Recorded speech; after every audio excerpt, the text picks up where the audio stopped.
So it's time to start writing your counter argument, or what I call an even though statement. The purpose of this paragraph is to offer the opposing viewpoint to what it is that you're writing about. When you're choosing a topic like if you believe we should wear masks or not, there is going to be a clear line in what you believe, and then what someone else is going to believe, which is that opposing viewpoint. It opposes what you believe. When you're writing about literature, it can get a little trickier just because you're having to think about maybe another character or another viewpoint within the book, or a different way of even looking at the book or the poem or the movie. So as I talk about counter arguments today, I'm going to talk about both those for nonfiction.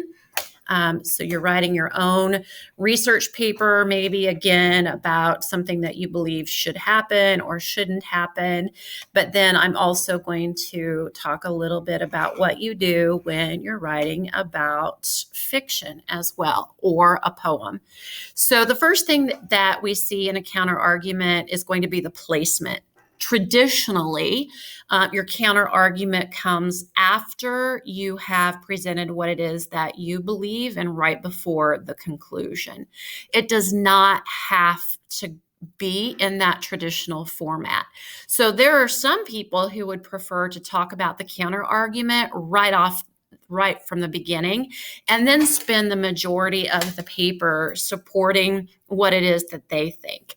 It really is up to you how you organize your paper and where you place the counter argument or the even though statement. Kind of practice with different placements and see what works for you. As I said, traditionally, it comes right before the conclusion, after the 3 body paragraphs that support what it is that you think. That's first. The next thing, though, is when you are moving into the counter argument, you want to have some kind of transition. That's why I call it the even though statement. I always use even though as the example. If I believe something, I will start with, even though I believe, there are others who believe something different. So there's that transition of even though.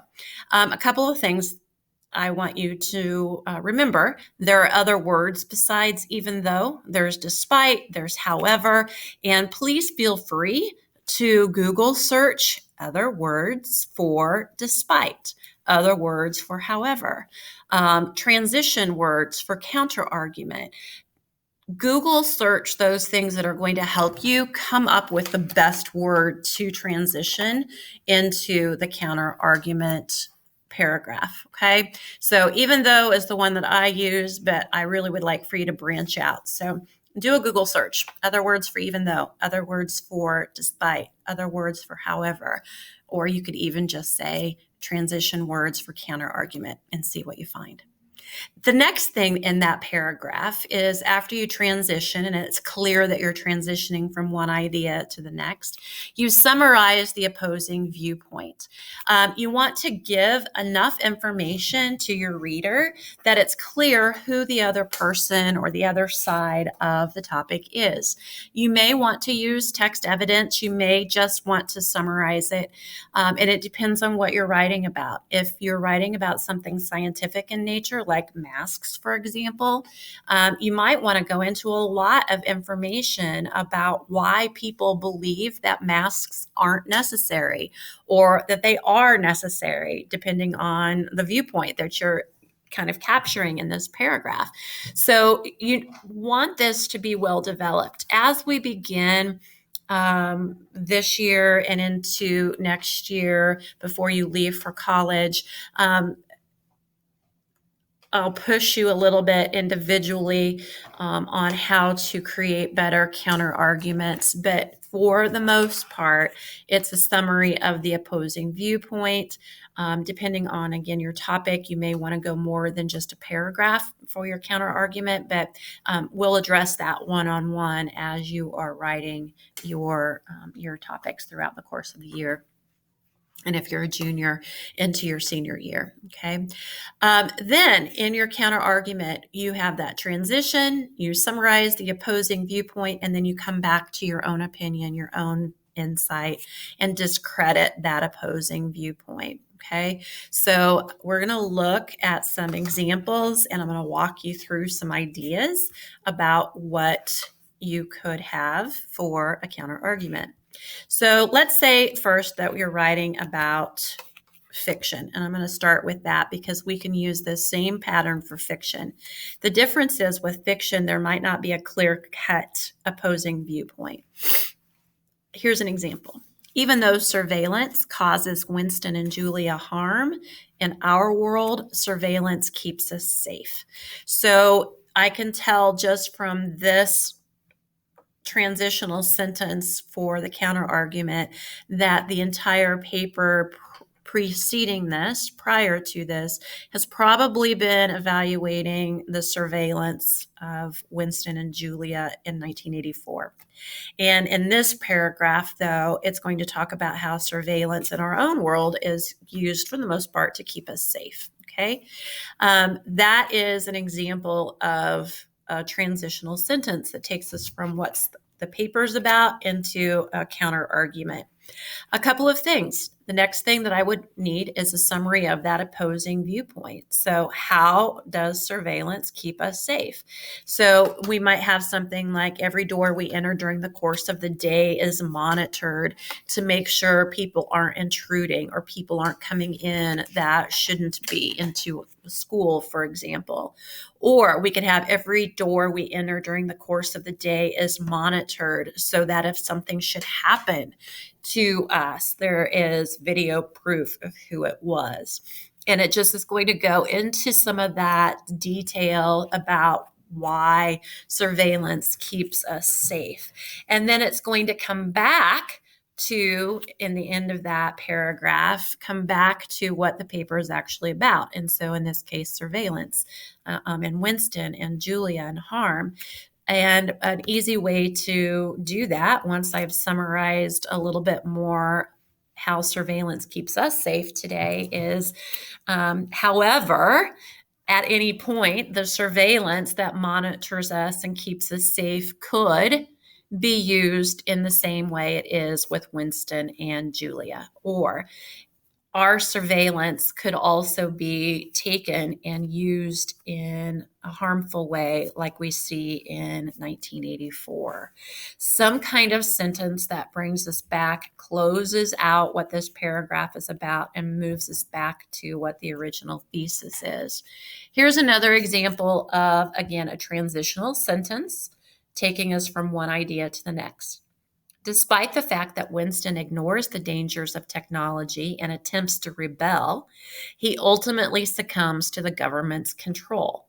So up to this point, the entire paper may be focused on how Winston is ignoring the dangers and he's rebelling and he's, writing in his journal, or he is skipping off to see Julia, or he's trying to make eye contact with O'Brien, whatever it might be. At this point, though, this paragraph could talk about how that ignorance or that ignoring leads him to succumbing to the government control. And then we summarize that. How did that government control take place in the book? How does that government control lead us to, or lead Winston to, understanding his role in society? Again, we're thinking about a transitional sentence, summarizing that opposing viewpoint, and then coming back to the original thesis, or coming back to what you believe.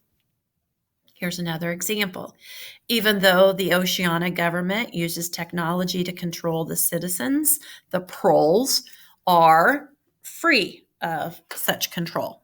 And then we summarize the proles and what's happening with them in their lives in the book, and that they are free from control. We summarize those proles. We summarize maybe an example or two, but then we come back to how the government is controlling people. Okay, here's another example. Let's say you're writing a nonfiction piece, you're doing some research Even though I believe helmets should be worn on motorcycles, there are those who believe helmets ruin the cycle, ruin the adventure. How about that? Okay, so again, I have that even though statement. Again, I do not have to use that. That's what I'm using for my example. As I said at the beginning of this, though, Google some ideas on other ways that you can start. Here's another.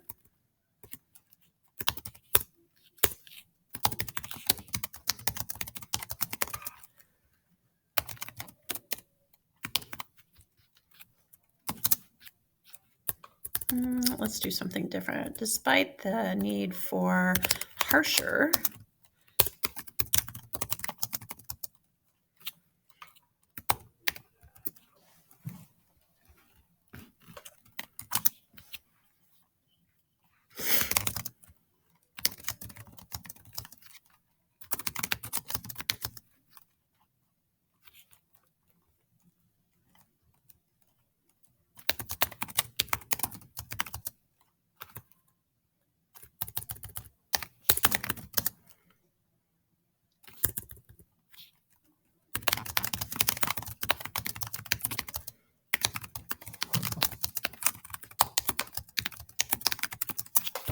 Okay, now that's just rough off the top of my head, but despite the need for harsher punishments for DWIs, you could say despite the fact that I believe there should be a harsher punishment for DWIs, there are those who believe that the person has more to deal with just from the accident itself. So lots of things that you could write about it. Any argument paper, though, is going to have a counter argument. And so, again, just as a reminder, a counter argument is usually placed after the body paragraphs, not always. Play with it, really kind of think about what's going to fit and where, and figure out what is the best fit. And it really depends on you, and it depends on your writing style, and it depends on your topic. Again, even if you're writing about fiction, you should have a counter argument. Every argument should always give credence to the other side. It should always highlight the other side so that you have a balanced argument. Someone who can come in and just argue their viewpoint and doesn't understand the flip side of something doesn't really understand argument very well. And so you need to be able to step into the shoes of somebody else or look at it from a different viewpoint in order to present a well-balanced argument, which we'll talk about a little bit more when we talk about ethos, pathos, and logos. So again, a counter argument. If you have questions, as always, ask me for help. Otherwise, happy writing, and let's see what you can do with your counter argument.